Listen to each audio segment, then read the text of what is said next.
Hey, good morning, everybody. Right now it's about 10:15 in the morning, and I know it's been a few days since I did a video, so I kind of didn't want to do a video today, not really in the mood, but as I've said in the previous few videos, I do want to get in the habit of being more consistent with making these videos, even if it's nothing like significant. But actually, I did think of kind of a decent topic to kind of make this video.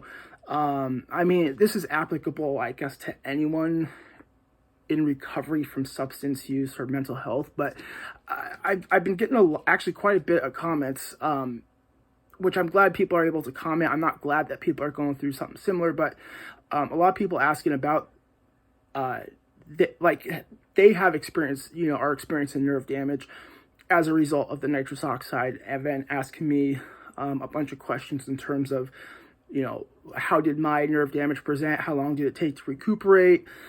Et cetera, et cetera. So I kind of just wanted to make this video I mean, it's nothing that's hopefully it'll be helpful, at least in some way. But I don't know. I just, after reading all these comments, I just want to be able to share some encouragement, not even advice, but encouragement to those that are going through some similar situations as I and these other people commenting have, with experiencing nerve damage as a result of heavy amounts of nitrous oxide use.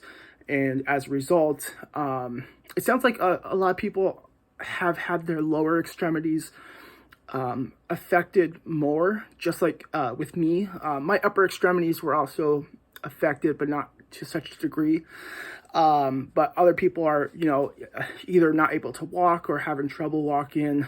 I know a few people have mentioned getting some sort of braces or some sort of assistive device. I think they said braces. I don't know exactly how that would work. Because one of the issues is like drop foot.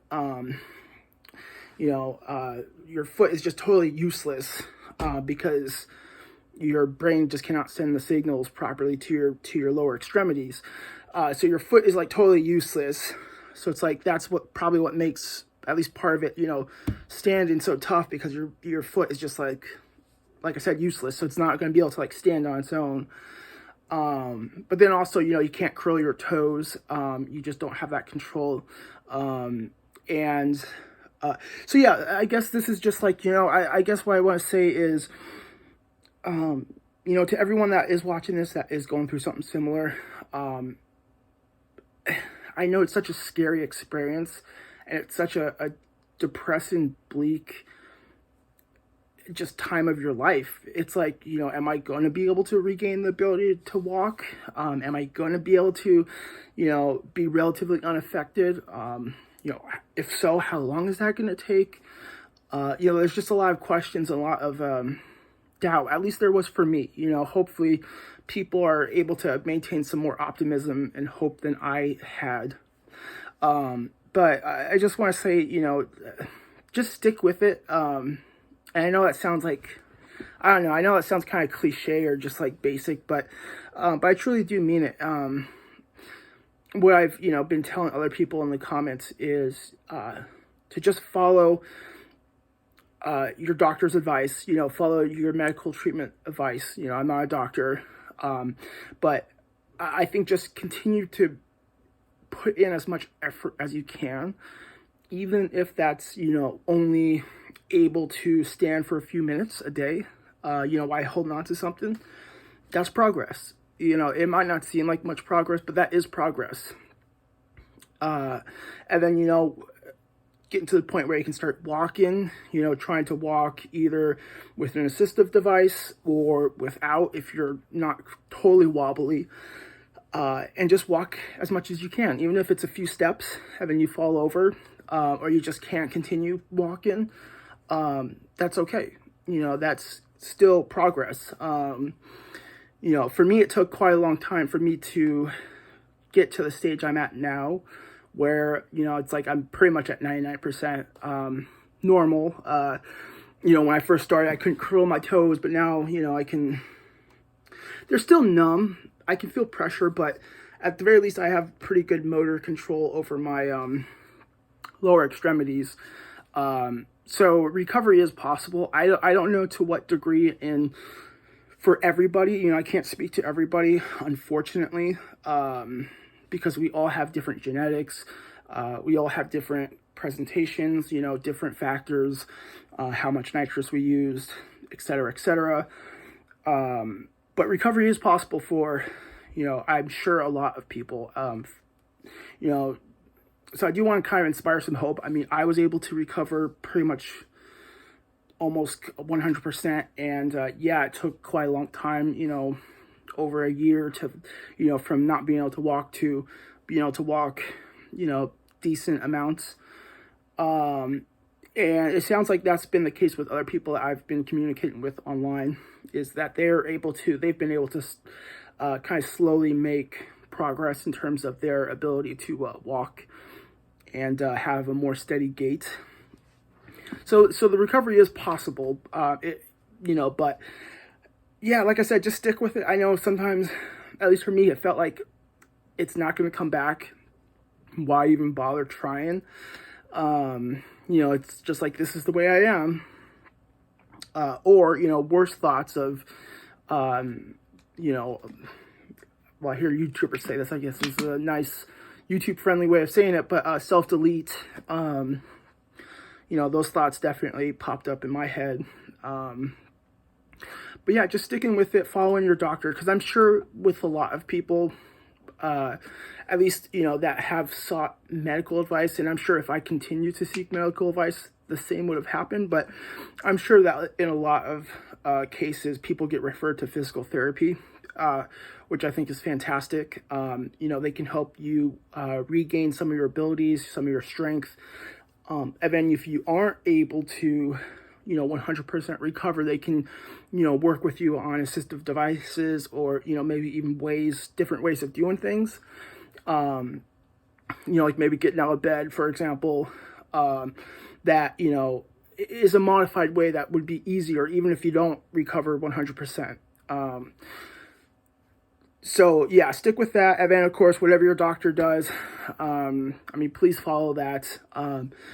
What I will say, I don't encourage or condone this, but for me, with my experience in my physical recovery from the nerve damage, all I did was go to the emergency department because my best friend wanted me to. I was really hesitant to go because, one, I could still like barely walk, so it's just like I don't even want to try to make the effort. But she ended up driving me. But two, at that time, I was just like, well, there's really not much they're going to be able to do. You know, I was like, well, they'll probably give me vitamin B12, which they did. I didn't fill this prescription because, I mean, I can't say for sure. I just feel, at least at the time, I mean, it wouldn't hurt to take it. You should take it. But I feel like at that time, it's like already too little too late for the B12 to really like help. But that's not to say, you know, to take it. I mean, please take it. It's so cheap. It's like so harmless. It's like you would be stupid. I was stupid not to take it because there's really no point in not taking it. And then, of course, you know, just maintaining a healthy diet. My diet was anything but healthy. For me, I fell on drinking heavily after all the nitrous abuse because I had no more money left for nitrous oxide. I would be able to scrape enough to get, you know, like cheap beer, you know, like still reserve malt liquor. But I think the process of walking to the corner store and back played a pretty integral role in how I recovered, which is kind of silly. I don't advocate, don't drink. I don't think that's a great idea at all. But at least every day going out and putting forth some sort of physical effort, even like I said, if it's so limited, at least putting in that work, you know, I think that for me was integral to recovering. So yeah, don't go to the corner store and buy beer just because that's what I did, but go out and walk, work with physical therapy. Just keep at it. I can't, it just sounds so basic, but so like, I don't know. It just, now I'm starting to ramble just because it's just like, I don't know. I just ate a bunch of cookies and milk. So I'm kind of having a sugar crash, but I did want to make this video because, again, I want to get in the habit. And two, it's just like I keep seeing these comments, and it's just I don't want people to just give up, or at least submit to just like, oh well, I guess this is how I am now. I can't make any guarantees of full recovery, but I feel that if you don't put in that effort, whether or not, you recover in the future, I'm afraid that you might look back and say, wow, I wish I would have tried harder. Because if it wasn't for the drinking, I would have just stayed home, laid in bed all day long, and probably would have not recovered.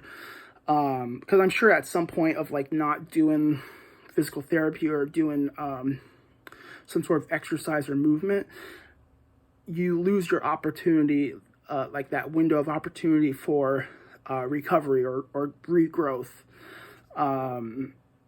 versus, like laying in bed for 6 months after the onset of nerve damage and then trying to walk. I feel like that wouldn't be as effective. So yeah, I guess that's my, hopefully this is somewhat inspirational. I don't know.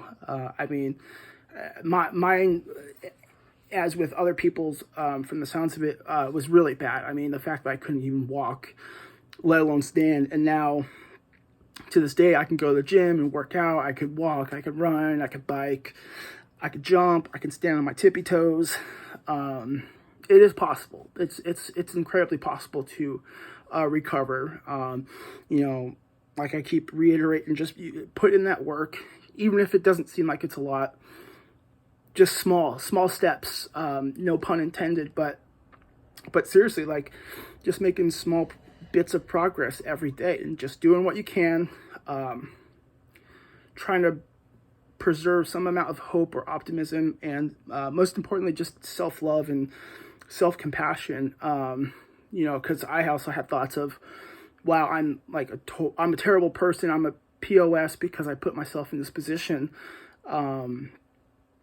And I feel like that is poisonous to a successful physical recovery, because you just doubt yourself. And I don't know, I feel one would be less inclined to exercise or walk or at least make attempts if they just felt they were POS.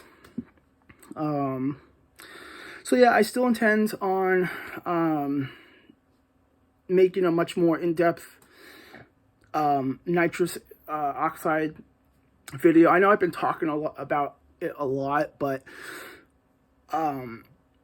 it seems like that's the most helpful. These are the most helpful videos, or at least the ones people comment the most on. So I kind of want to stick with it, especially given that that's kind of just been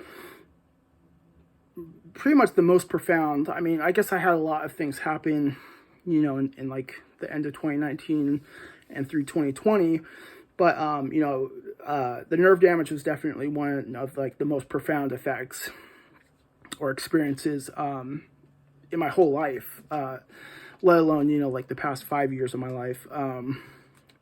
So yeah, when I'm finally, I just don't know when. I'm trying to not make excuses, but I really want to feel mentally prepared and mentally ready to make a full-length video talking about my experiences with abusing it, all the details, talking extensively with the nerve damage and my recovery.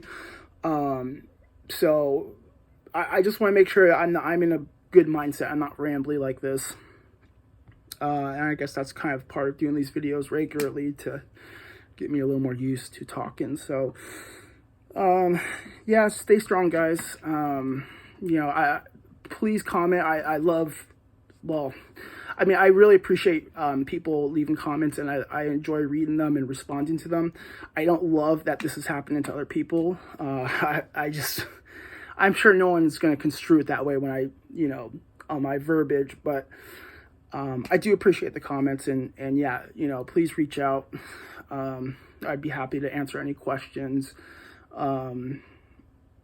Or, I still want to find some way for more interaction with people, just because it seems like this is becoming a more common thing, or at least maybe my videos are becoming a little more accessible, I guess, on YouTube. I don't know. Either way, I really appreciate you guys for listening to me ramble. Sorry this isn't a little more coherent, but I did want to get a video in just kind of for video's sake, and I felt that this was a pretty important thing to talk about. So, yeah, thank you guys for watching. Like I said, please feel free to leave comments, and, I guess just keep fighting the good fight, and that goes to everyone, through thick and thin. Now I'm using platitudes. I'm going to end here. Thanks, guys, for watching. I'll see you guys next time.